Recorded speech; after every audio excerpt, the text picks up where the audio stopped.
진짜 꿈만 꾸고 있는 기업인지 아니면 꿈도 꾸고 실적도 나오는지 꿈만 꾸는 기업은 저는 벌어야 된다고 생각해요. 그거를 훈련을 하셔야 돼요.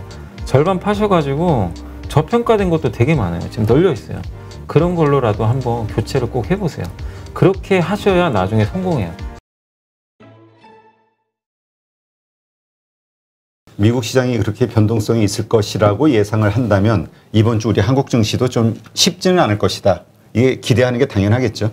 그러니까 저는 근데 한국 증시는 조금 다르게 볼 건 뭐냐면 한국도 물론 지금 오늘은 변동성이 되게 커요. 보시면 이렇게 지금 주가 지수가 급락했잖아요. LG에너지솔루션 또 오늘 수급 좀 약간 쏠리면서 그런 것도 있고 아까 그 리오프닝으로 그러니까 독감처럼 오미크론을 보고 이제 방역 체계를 바꾸겠다 이런 것도 기대를 했는데 아직은 정부에서는 확실한 확답을 내놓지는 않고 있다 보니까 변동성은 커지고 있지만 그래도 시장에 대해서 한국에 대해서는 너무 부정적으로 안 보셨으면 좋겠어요. 왜냐하면 일단 나스닥과 달리 한국은 또 경기 민감주 비중도 꽤 되고요. 가치주가 좀 많아요. 그러니까 물론 IT가 많긴 하지만 경기 민감주도 꽤 상당히 포진을 해 있고 그 다음에 지금 미국의 긴축 이슈는 이미 선반영은 됐거든요. 지금 모르는 사람 없잖아요. 그리고 5번 올릴지 6번 올릴지 금리는 우리가 모르지만 이미 그것도 시장은 다 알고 있어요. 뭐 5번까지 올릴 거다. 근데 지금 미국의 서부 항만에 뭐 LA 항구 같은 경우도 적체 현상이 많이 풀리고 있고 예전에는 LA 항구 이게 떠도는 배들이 많았대요. 지금 떠도는 배가 없대요. 대부분 지금 이제 정박은 해 있고 아직은 하역을 못하는 정도지 옛날에는 주변을 배회하는 배들이 되게 많았대요. 근데 그 배들이 지금 자체가 없어졌대요. 그러니까 정상적으로 어느 정도 지금 이제 그 운반이 되고 있는 거죠. 이렇게 보면 공급 병목 현상이 이거 이제 최악은 지나간 거 아니냐 이런 좀 기대감이 좀 높아질 수 있기 때문에 이거는 우리 한국 시장한테 나쁠 게 없고 또 우리나라 그 주당 순이익 있잖아요. 영업이익이나 이익 전망치가 오늘 한 증권사 애널리스트가 이제 보고서를 쓴 걸 봤는데 6개월 만에 처음으로 상승 전환을 했대요. 올해 이익 전망치가. 그러니까 굉장히 그것도 의미가 있는 거죠. 그러니까 그런 걸 보면 지표는 좋아지고 있거든요. 그래서 증시의 변동성은 좀 나오고 있지만 한국 증시의 지표 자체는 지금 전혀 나쁘게 흘러가지 않거든요. 그래서 지금 한국 증시가 오히려 이렇게 변동성이 커질 때는 좀 가치주들 위주로는 저는 좀 저가 매수할 수 있는 그런 기회가 아닌가 이렇게 보고 있고 한 애널리스트가 오늘 그런 얘기를 했더라고요. 이게 보고서를 보니까 PDR이라고 아세요? 그러니까 PER 지표가 우리가 이익 대비해서 몇 배냐. 꿈에 베팅하자. 근데 PDR은 드림이죠. 이 꿈 대비해서 몇 배냐. 작년에 한번 그게 유행했던 적이 있어요. 작년 PDR. 1월에 PDR 지표가 한번 나온 적이 있는데 이제 그런 기업들은 상반기까지 올라가기 좀 어렵다고 하더라고요. 그러니까 꿈만 먹고 돈을 못 보고 숫자 안 나오는 게 미국도 지금 그래요. 꿈은 높은데 숫자 안 나온 기업들은 주가가 폭락을 했어요. 근데 숫자가 제대로 나오는 기업들은 그 안 좋은 환경에서도 애플, 구글이 막 급등했잖아요. 그러니까 올해 우리나라도 비슷할 것 같아요. 지금 우리나라에도 수많은 기업들이 있는데 실적 발표했는데 숫자가 제대로 나오는 기업인데 주가 못 올라가는 기업들 그런 기업들은 오히려 주가가 재평가 받을 수도 있어요. 그래서 여러분들이 지금은 시장을 보고 하지 마시고 내가 가지고 있는 기업들이 진짜 꿈만 꾸고 있는 기업인지 아니면 꿈도 꾸고 실적도 나오는지 아니면 꿈은 없더라도 숫자가 나오는데 저평가된 건지 이런 종류마다 다 다를 거예요. 그런 기업들이 여러분들이 딱 구분이 돼 있으면 꿈만 꾸는 기업은 저는 벌어야 된다고 생각해요. 포트폴리오에서. 근데 아까 우리 잠깐 펠로톤 보여주셨잖아요. 80% 고점 대비. 그러니까 이제 사실 이것도 사실 어떤 PDR 그러니까 꿈의 주식이었잖아요. 꿈의 주식이었잖아요. 근데 이미 80%가 빠졌단 말이에요. 그러니까 저걸 들고 있는 분들 입장에서는 그러니까 저런 비슷한 주식을 그러면 지금 시점은 더 빠질 거라고 봐야 될까? 아니면 이미 충분히 그러니까 빠졌으니까 버텨야 될까? 그러니까 물론 80% 빠졌는데 솔직히 팔기 너무 어려워요. 근데 이제 저도 드리고 싶은 말씀 뭐냐면 이 펠로톤이든 미국에 뭐 우리 한국에도 비슷한 기업도 있을 수 있겠죠. 그렇죠. 이 쪽이 아마 많을 것 같아. 만약에 내가 1년 정도 보유를 했을 때 올해 하반기라도 그러니까 이런 거죠. 지금 실적이 막 쇼크 났어요. 예를 들면. 근데 이런 케이스죠. 대표적인 게 우리나라에도 좀 그러니까 비슷하다고 하긴 좀 그런데 이번에 실적이 깨진 대표적인 기업 중에 하나가 2차 전지 회사들 실적이 안 좋아요. 왜냐면은 지금 반도체가 없어가지고 차를 못 만들잖아요. 그럼 거기에 전기차 배터리도 못 들어가요. 그래서 재고가 많이 쌓이고 있대요. 근데 이런 기업들은 올해 하반기 되면 왜냐면 이제 올해 하반기에 자동차 반도체 중에 MCU라는 반도체가 있어요. 이게 없어가지고 차를 못 만들었는데 그 공장들이 올해 3분기부터 본격 가동이 들어간대요. 스케줄상으로 그렇게 돼 있다고 합니다. 그러면 이게 만약에 재가동이 들어가면 차량용 반도체 공급이 원활해지고 그럼 자동차 생산이 늘어날 거 아니에요. 그러면은 2차 전지는 당연히 쌓였던 재고가 하반기부터는 줄기 시작할 거예요. 이런 케이스라면 이거는 상반기에 안 좋지만 하반기에 분명히 좋아지잖아요. 그러면은 이건 버릴 게 아니죠. 실적이 쇼크가 났더라도 좋아지는 게 우리가 보이니까 그런 기업이라면 오히려 더 사는 게 맞다고 저는 봐요. 근데 펠로톤은 그러니까 저도 예측이 안 되는 게 뭐냐면 꿈을 먹고 그동안 왔는데 사람들이 올해 하반기 되면 해외여행 갈 수도 있잖아요. 그렇죠. 집에서 홈트하는 분들이 점점 줄어들 거란 말이에요. 그러면은 더 힘들어질 수도 있거든요. 예. 그러니까 제가 틀릴 수도 있죠. 왜냐하면 또 하반기에 무슨 또 변이가 생겨가지고. 그렇죠. 그러면 또 갈 수도 있지만 근데 예측이 안 되잖아요. 그런 경우라면 저는 어쨌든 과감하게 쳐내는 게 맞다고 생각해요. 그러니까 내가 확신할 수 없는 기업 지금 예측이 안 되고 숫자가 잘 하반기에도 숫자가 좋아질까? 지금 안 좋더라도 그런 게 가늠이 안 되는 기업이면 과감하게 쳐내고 숫자가 보이는 기업으로 그냥 옮겨가는 게 저는 맞다고 생각합니다. 손실이 얼마건 간에. 그게 여러분의 포트폴리오 보존하는 길이지 그냥 막연하게 좋아지겠지. 이거는 아닌 것 같아요. 그래서 막연하게 좋아지는 기업보다는 내가 판단을 해가지고 지금도 좋고 하반기도 좋고 지금 실적 좋고 주가 싸고 아니면 지금 깨져도 뭐 공급 병목 현상이 풀리면 하반기에 좋아질 수 있는 그런 기업이라면 그럼 끝까지 버텨야죠. 아무리 손실이 크게 나더라도 버티는 게 맞는데 앞에 안 보이는 기업이라면 지수가 2,700이다, 600이다 이게 중요한 것 같지는 않고요.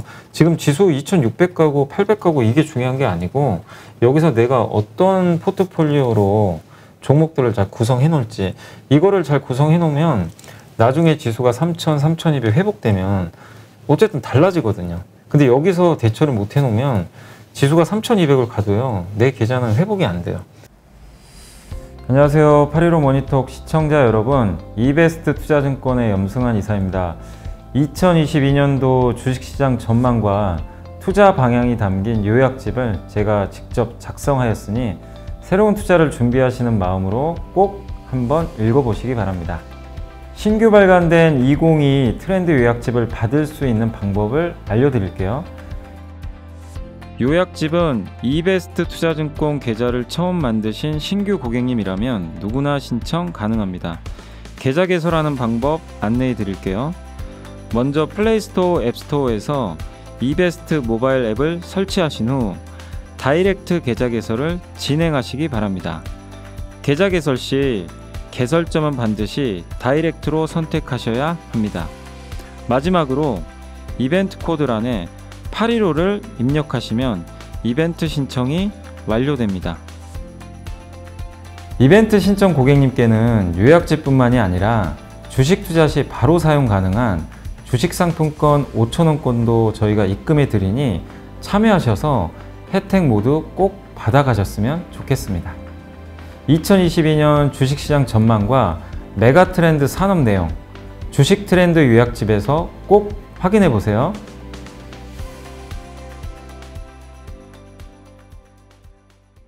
그럴 수가 있기 때문에 저는 포트폴리오 한번 재점검 하실 것을 꼭 한번 지금이라도 권유를 좀 드리고 싶습니다. 네.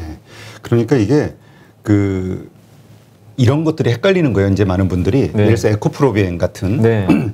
작년까지만 해도 한두 달 전까지만 해도 이게 뭐 우리 몇 년 30년, 25년, 30년 이런 몇 년 후에 그 예상 매출 네. 뭐 이익까지 끌어당겨서 이 주가에 대한 전망을 했던 것들이 있었잖아요. 네네.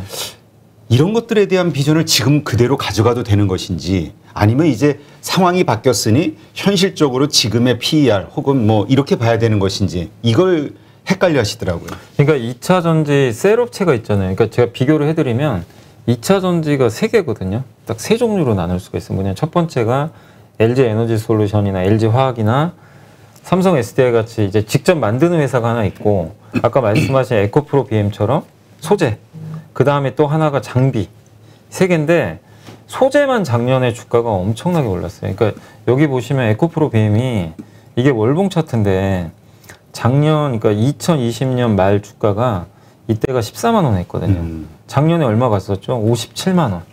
그럼 몇 배 간 거죠? 이게 한 3배, 4배? 그렇죠. 4배 정도, 한 3배 정도 올랐다고 칠게요. 근데 한번 볼게요. 삼성 SDI도 안 오른 건 아닌데 이게 소재 회사들이 그러니까 방금 말씀하신 게 맞아요. 그 대표님 말씀하신 대로 몇 년 후에 것까지 반영을 해버렸어요. 그렇죠. 그래서 중국 기업보다 더 비싸다 그랬어요. 근데 여기 잘 안 되네요. 한번 삼성 SDI는 한번 보겠습니다. 삼성 SDI도 안 오른 건 아니에요. 여기서 2021년도 그러니까 1년 동안 수치를 한번 볼게요. 1년 동안은 주가가 보시면 오히려 빠져버렸어요. 네. 그러니까 2021년 그 2020년 말 주가가 62만 원이었거든요. 근데 작년 말 주가가 65만 원이니까 그냥 거의 변동성이 없었어요. 그러니까 대부분 셀업체가 왜 이렇게 약했냐면 가격 전가도 못한데도 아까 말씀드린 대로 배터리 생산도 그러니까 배터리를 생산해서 반도체 공급이 안 되니까 잘 납품을 또 못했던 것도 있고 LG에너지솔루션 상장한다고 하니까 이 같은 배터리 셀 회사들이 그 수급적인 부담이 있어가지고 같이 빠져버린 거예요. 이노베이션은 더 말도 못해요. 물적 분할 이슈 때문에 더 폭락을 하고. 그러니까 배터리 셀 같은 경우는 앞으로 좋아지는 걸 반영을 못했어요. 제대로. 작년만 봤을 때는. 그러면은 이 기업들이 차라리 더 편할 수도 있다는 얘기죠. 하반기에 분명히 또 좋아질 가능성이 있고. 그 다음에 장비 회사들 한번 볼까요? 장비 회사들은 최근에 제일 많이 간 회사가 대보마그네틱이라는 장비 회사예요. 한번 보세요. 2달 만에 급등을 했는데 작년에 한번 보세요. 에코프로 BM이 3배 갈 때 주가가 옆으로 가고 있어요. 그러니까 다르다는 거예요. 그래서 저는 올해만큼은 소재보다는 그러니까 소재도 달라요. 못 오른 소재는 괜찮아요. 근데 에코프로 BM처럼 너무 올라갔던 소재는 적어도 올해 상반기까지는 주가 오르기는 저는 굉장히 힘들다고 보고 있어요. 그래서 2차 전지 셀이나 장비가 차라리 상반기에 더 낫다. 그러니까 같은 업종에서도 주가가 미리 선반영한 기업들은 굉장히 좀 상반기에 고전할 가능성이 있어요. 미리 당겨서 반영을 했기 때문에. 그리고 좀 안타까운 일이긴 한데 주주분들 화가 많이 나실 것 같아요. 에코프로 BM이 오늘 또 뉴스가 나온 거 아까 하나 있었는데 아마 많이 보셨을 거예요. 이 대주주가 아니 그 에코프로 BM 회장 있죠. 예. 이게 지금 검찰 수사 지금 받고 있다는 걸로 알고 있는데 단독 기사니까 진짜로 뭐 이 사람이 죄를 진 건지는 우리 검찰 결과 나와야 되잖아요. 그렇죠. 근데 단독 보도로 나온 것만 제가 말씀드리면 단골 식당의 주인 차명을 이용해서 내부 거래를 했다. 그 뉴스가 아침에 장시작전에 뜬 거예요. 그래서 아침에 지금 주가가 그래서 9% 빠지고 있거든요. 근데 이게 엄청난 범죄입니다. 이거는 그냥 심각한 문제예요. 왜냐면은 그러니까 여러분이 주주잖아요. 내부자들은 회장이나 이런 사람들은 에코프로 BM이 공급 계약할 걸 알고 있잖아요. 그렇죠. 누구랑 언제 할 걸 다 알아요. 그렇죠. 호재를 아니까 그 전에 싸게 샀다가. 그래서 이제 그러니까 자기 이름으로 하면 걸리니까 차명까지 동원했다는 거 이거 엄청난 범죄입니다. 범죄고 그러니까 이게 더 충격적인 건 시가총액 2등이잖아요. 코스닥 2등 기업. 그러니까. 2등 기업이고 전 세계적으로도 거의 1등 달리는 양극재 회사예요. 이런 기업이 아니 회장이 진짜 이게 사실이라면 정말 엄청난 중범죄고 충격적입니다. 여러분의 주주 가치를 다 훼손시켜버린 거예요. 그럼 이게 또 무슨 문제가 발생하면 상패까지는 안 간다 하더라도 뭐가 발생하냐면은 이 회사가 SK랑 삼성하고 거래를 하거든요. 그렇죠. 거기서 거래 안 해버릴 수도 있어요. 야 너네랑 거래 안 할 거야. 너네 내부자 문제 있잖아. 근데 앞으로 또 이런 일이 발생할 수도 있는 거니까. 그러면은 이 에코프로 BM의 펀더멘탈에도 엄청난 영향을 줘요. 그래서 거기다 작년에 주가까지 올라가고. 그래서 저는 에코프로 BM을 앞으로 어떻게 될지는 저도 모르지만 검찰 결과 나와봐야 되겠지만 주가 이렇게 되면 회복하기가 굉장히 힘들어져요. 도덕성의 문제까지 생겨버렸기 때문에. 그래서 가뜩이나 주가가 작년에 오른 좀 고평가 부담에다가 내부 거래까지. 근데 이게 여기서 끝나는 게 아니라 코스닥의 심리를 망가뜨려 버려요. 아니 내가 갖고 있는 기업이 또 이게 그러니까 나는 다른 기업을 갖고 있는데 혹시 대주주가 진짜 그러면 어떡하지? 그러니까 믿을 수 있겠어? 네, 못 믿겠. 이런 생각할 수밖에 그러면 없죠. 이게 그래서 오늘 시장에 한국이 좀 안 좋은 이유 중에 하나가 이 뉴스가 또 나온 게, 그러니까 자기 계좌로 한 게 아니라 차명까지 했다는 이게 너무 충격적인 거죠. 그러니까 식당 주인하고의 차명 거래를 할 정도면 이거 하나만이겠냐? 예, 맞아요. 당연히 떠오를 수밖에 없는 거잖아요. 모른다 이거죠. 예, 그래서 이건 정말 좀 심각한 지금 문제가 생긴 것 같아요. 근데 이게 만약 사실이라면 좀 바보 아니에요? 아니 하는 거는 쉬운데 네네. 할 수는 있는데 들통날 거라는 생각 안 들까요? 우리가 형제간에도 비밀이 없는데 다 소문이 아니 생판 모르는 남한테. 그러니까 저도 이게 참 옛날에 그런 적이 있었거든요. 한 애널리스트가 차명 계좌 이용해가지고 걸렸어요. 걸려서 제가 알기로는 구속된 걸로 알고 있거든요. 근데 그런 일들이 조금씩 한 번씩 나오긴 하는데 분명히 알고 있을 텐데 이거 차명해도 어쨌든 조사하면 다 나오잖아요, 사실은. 그러니까요. 예. 근데 좀 이해가 안 가고, 그러니까 좀 이해가 안 가는 게 에코프로 BM 정도면 엄청난 대기업이고 충분한 재산도 있고 이렇게 돈을 많이 가지고 있는 사람이 아니 뭐가 아쉽다고 이걸 또 이런 범죄까지 저지르는지 저는 좀 약간 그런 거 보면서 좀 납득이 안 가더라고요. 그래서 참 또 걱정되는 거는 다른 기업들은 절대 안 그랬으면 좋겠는데 사람들이 못 믿죠. 그 오스템 임플란트에 이어서 그러니까 이제 결국 한국 시장에 대한 불신이 커지고 미국으로 가자 이 얘기가 나올 수밖에 없는 상황이 자꾸 돼가는 거죠. 네, 그래서 이거는 좀 너무나 좀 아쉬운 좀 악재가 아닌가 좀 생각을 하고 있습니다. 예, 하여튼 참 뭐라 말하기가 좀 그러네. 안 좋은 참 뉴스 자꾸 이럴 때는 일벌백계로 확 진짜 그 엄청나게 좀 벌칙을 줘야 되는데 또 막상 또 그 주식을 들고 있는 분들 입장을 또 생각해 보면 이게 참 안타까운 일이에요. 이런 제가 알기로는 그러니까 이거 뭐 내부자 거래 때문에 상장 폐지까지 가는 경우는 제가 본 적이 없고요. 이제 뭐 횡령이나 그런 거는 그럴 수 있는데 다만 이제 좀 이게 어쨌든 우리나라하고 이제 미국하고 법 비교하기 좀 그렇지만 미국은 법이 엄청 세요. 이런 내부자 거래 걸리면은 굉장히 오래 살고 나오는 걸로 그렇죠. 알고 있는데 한국은 제가 법까지는 잘 모르겠습니다. 근데 어쨌든 만약에 그게 사실이면은 정말 일벌백계해야 되지 않을까. 다시는 이런 일이 발생하지 않도록 뭔가 좀 확실한 조치가 좀 있어야 되지 않을까 이렇게 생각은 하고 있습니다. 자, 지금 질문이 올라온 게 아까 이제 우리가 PDR 같은 그러니까 지금 PER 정상적인 PER이 적용되고 있는 기업 중심으로 좀 밸류를 보자 이 얘기를 했는데 덱스터라든가 선익 시스템 이게 이제 작년에 NFT라든가 이런 여러 가지 기대감으로 이제 올라왔던 것들이잖아요. 현재 마이너스 40%라고 하네요. 이런 기업들도 거기에 포함이 되는 겁니까? 포함되죠, 당연히. 왜냐하면 작년에 어마어마하게 올랐어요. 그러니까 작년에 메타버스나 이런 것 때문에 꿈을 먹고 이게 월봉 차트거든요. 작년 연초에 주가가 얼마인지 아세요? 5,000원짜리였어요. 5,000원. 이게 53,000원 갔어요. 와, 10배. 근데 10배까지 갈 기업 가치가 생겼냐 이거죠. 그러니까 분명히 꿈이 반영된 거예요. 그러니까 너무 과도하게 올랐던 거죠. 그래서 여러분들이 투자하실 때 정말 여러분들 재산 보존하시려면 꿈만 먹고 사는 기업들 절대로 투자하실 때 한 번 더 생각하세요. 왜냐하면 이때 NFT 아니면 주식도 아니었어요. 당시에는 진짜 사람들이 이걸 안 사면 안 되게끔 만들긴 했어요. 다른 기업들 폭락하는데 막 덱스터, 막 자이언트 스텝 막 주가 어마어마하게 올라갔거든요. 그러니까 막 10배씩 간 거죠. 쏠림 현상이 나오니까. 근데 지금 이제 미국이 금리 올린다. 미국의 대표적인 꿈을 먹고 사는 기업들이 주가가 부러지니까 같이 부러집니다. 근데 물론 덱스터 되게 유망한 기업이에요. 정말 특수효과 기술 갖고 있고 굉장히 좋은 기업 맞습니다. 기업이 나쁘다가 아니라 비싸다는 게 문제였어요. 너무 흥분해가지고. 그래서 한번 이거 밸류를 한번 볼까요? 이 기업이 지금 주가가 좀 반토막은 나긴 했지만 한번 그냥 우리가 실적이나 이런 거 한번 보면 돼요. 지금 한번 보시면 실적이 적자예요. 그러네. 여기 보세요. 적자 기업이에요. 아니 그리고 매출 자체도 얼마 안 돼요. 네. 근데 앞으로 분명히 매출은 늘어나겠죠. 네. 그래서 이게 애널리스트들이 추정한 거예요. 그냥 내년으로 한번 볼게요. 내년에 1,000억 매출에 100억 벌고요. 100억 벌면 PER이 얼마인 줄 아세요? 61배. 와, 엄청나네. 네. 근데 메타버스 당겨서 반영했잖아요. 그래서 저는 좀 죄송스러운 얘기지만 덱스터가 나빠서가 아니라 밸류상 너무 비싸요.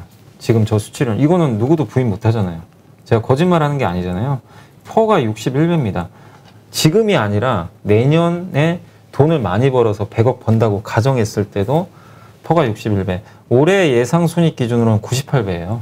올해 기준으로. 아, 진짜. 그러니까 이거는 냉정하게 좀 반등할 때 리스크 관리를 하시는 게 저는 맞다라고 생각하고 있어요. 그래서 가끔 이런 생각이 들어요. 이게 보면은 그 상승하는 구간에서는 계속해서 이런 장밋빛 전망들이 맞아요. 언론을 통해서 뭐 사실 애널리스트들도 뭐 이렇게 거기 한몫을 하죠. 보고서가 긍정적으로 나오니까. 그러니까 우리는 그 분위기에 휩싸여서 맞아요. 그냥 이거 계속 올라갈 주식인가 이렇게 보는데 항상 우리가 어떤 상황에서든 좋든 나쁘든 그 기업의 본질 가치, 맞아요, 이 맞아요. 밸류에이션에 대해서 자꾸 고민을 해봐야 될 것 같아요. 그러니까 물론 주가가 이렇게 스토리가 딱 붙으면요. 거기다가 작년에 우리나라 시장이 안 좋은데 그때 메타버스가 한참 핫했어요. NFT로 위메이드가 대박이 나니까 그렇죠. NFT 메타버스 이거 된다. 그래서 거기 이제 꿈이 실려가지고 주가가 이제 확 올라갔던 건데 이거를 냉정하게 분석하신 분들은 절대 안 사죠. 그리고 쏠림 현상을 주의하셔야 돼요. 내가 만약에 그러니까 안 가고 있을 때 사시는 거야 뭐 괜찮은데 주가가 여기서 벌써 저점 대비해서 10배 올랐잖아요. 10배 오르는데 거기서 어떻게 더 가겠어요. 아무리 좋다고 해도. 10배 올라가면 무조건 조심하셔야 돼요. 어느 기업이든 간에. 근데 이 10배 여기서 주가가 10,000원에서 5배 가는데 석 달 만에 갔어요.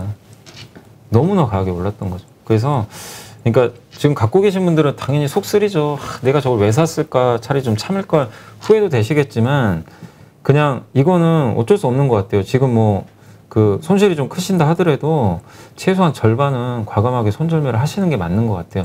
하셔가지고요. 제가 이걸 그러니까 제가 이렇게 얘기해도요. 진짜 못 하십니다. 저 알아요. 제가 아무리 팔라고 그래도요. 못 팔아요. 솔직히 사람 심리상 40% 까졌는데 어떻게 팔아요. 근데 내가 100주 갖고 있으면 절반이라도 파세요. 그거를 훈련을 하셔야 돼요. 절반 파셔가지고 저평가된 것도 되게 많아요. 지금 널려 있어요. 그런 걸로라도 한번 교체를 꼭 해보세요. 그렇게 하셔야 나중에 성공해요. 그냥 이거 언젠간 또 가겠지. 꿈도 또 불고 메타버스도 뭐 메타버스 솔직히 끝난 거 아닙니다. 또 바람 불겠죠. 언젠가는. 근데 이 기업이 바람 분다고 복원된다. 그건 누구도 장담 못해요. 그렇죠. 제가 어떻게 알아요. 근데 내년에 100억을 버는데도 PER이 60배면 비싸잖아요. 누가 봐도. 그래서 저는 좀 과감하게 절반은 꼭 손절매를 한번 하셨으면 좀 좋겠습니다. 이거는 그 덱스트만이 아니라 이와 비슷하게 메타나 아니면 그 NFT로 올라왔던 주식들 비슷한 상황에 있는 주식들 다 마찬가지겠죠? 그러니까 적어도 그래도 숫자 나오고 돈 잘 벌고 이런 기업이면 괜찮은데 안타깝게도 좀 덱스터는 아직까지 적자잖아요. 적자 기업이니까 진짜 꿈만 먹고 올라갔던 거죠. 어떻게 보면 지금은. 그래서 아직은 조금 조심스럽게 봐야 될 기업이라고 생각을 하고 있습니다. 그러니까 우리가 자꾸 좀 반복해서 말씀을 드리는데 사실 저렇게 상승하는 구간에서 트레이딩 하시는 분들은 손절을 그러니까 손절을 생각하고 자기 생각하고 다르게 손절이 그러니까 떨어지면 손절을 빨리 하고 나오는데 주린이들은 그 손절을 못 하니까 그냥 계속 물리잖아요. 그러니까 아예 손절할 자신이 없으면 저렇게 각도가 높이 올라가는 건 아예 안 들어가는 게 안 들어가셔야 돼요. 그리고 저렇게 올라갈 때 잘하시는 분들은 트레이딩을 하고 나오세요. 근데 대부분 이제 개인 투자분들은 이런 데서도 사세요. 이렇게 올라갈 때. 그러면 샀는데 올라간단 말이에요. 근데 올라가면은 주식을 이럴 때는 좀 트레이딩을 해야 되는데 안 팝니다. 왜냐? 놔뒀더니 계속 날아가요. 또 이날도 그리고 왜 더 못 파는지 아세요? 11월 18일 날 53,000원 찍고 밀렸잖아요. 사람이 이제 그러니까 투자자 머릿속에 뭐가 들어가냐면은 53,000원이 내 원금으로 인식이 돼요. 그렇죠. 이게 이제 여기에 고정이 돼요. 그럼 여기서 빠지잖아요. 53,000원에 팔았어야 되는데 이 심리, 본전 심리가 내 원금은 사실 요 밑인데 요게 내 원금처럼 생각이 돼요. 이거 아마 이런 경우 많이 해보셨을 거예요. 실제 물리신 분들은. 근데 다시 안 가잖아요. 그래서 절대 못 팔아요. 근데 이거는 의미가 없어요. 내가 좀 너무 높게 샀구나. 좀 이제 가치 평가도 해보고 그러면은 과감하게 자를 때 그냥 쳐내셔야 되는데 그게 잘 안 됩니다. 그래서 절대로 이 올라간 가격은 그냥 올라간 가격이에요. 이거를 여러분이 저기까지 갔는데 아깝다 이 생각을 하면 진짜 평생 못 팔아요. 그렇죠. 그래서 그건 잊어버리시고 저거를 기회비용을 아깝다고 생각하지 마세요. 과감하게 쳐낼 땐 쳐내시고. 근데 애초에 아무튼 당부드리고 싶은 거는 들어가시기 전에 뭐 이렇게 흥분할 수도 있지만 적어도 이 기업이 돈을 얼마나 버는지 꿈만 갖고 가는 기업인지 이거를 한번 재무제표만 봤으면 덱스턴 들어가면 안 되는 기업이었어요. 당시에는. 그러니까 꼭 한번 투자하시기 전에 꼭 한번 여유를 가지고 생각을 하시고 투자하시면 좋을 것 같습니다. 그러니까 너무 스트레스 받지 마세요. 안 받을 수가 없지. 돈이 날아가는데. 근데 이게 만약에 이런 경험이 없다면 경험이라고 생각하시고. 그렇죠. 수업료 냈다 생각하고 수업료 냈다고 생각하셔야 돼요. 반복이 안 돼야 되는데. 그리고 좌절하지 마세요. 이런 거 딛고 성공하신 분들 저 숱하게 봤습니다. 반토막 나고도요. 돈 다시 회복하신 분들 많이 봤어요. 근데 그 회복하는 과정에서 내 원칙을 세워서 하시는 분들은 성공하는데 그냥 매년 이걸 반복하시는 분들도 계세요. 그것만 좀 주의하시면 좋을 것 같습니다. 네.